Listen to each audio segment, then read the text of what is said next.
নমস্কার বন্ধুরা।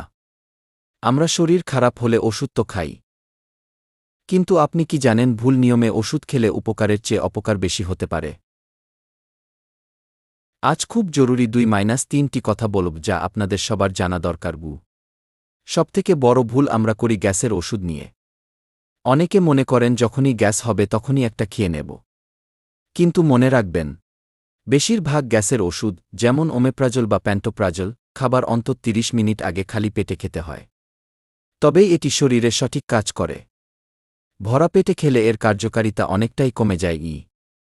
আবার ব্যথার ওষুধ বা অনেক অ্যান্টিবায়োটিক কখনোই খালি পেটে খাবেন না। এতে পেটে আলসার বা মারাত্মক জ্বালা হতে পারে। এগুলো সবসময় ভরা পেটে বা কিছু খাওয়ার পর খাওয়া উচিত। আর হ্যাঁ, ডাক্তারের পরামর্শ ছাড়া নিজের ইচ্ছামতো অ্যান্টিবায়োটিক খাওয়া বন্ধ করুন। এটি আপনার শরীরের রোগ প্রতিরোধ ক্ষমতা কমিয়ে দিচ্ছে। ওষুধ কেনার সময় সবসময় এক্সপায়ারি ডেট দেখে নিন এবং আপনার ফার্মাসিস্টের কাছ থেকে নিয়মটা ভালো করে বুঝে নিন। সুস্থ থাকুন, নিয়ম মেনে চলুন। ভিডিওটি দরকারি মনে হলে প্রিয়জনদের সাথে শেয়ার করুন। ধন্যবাদ।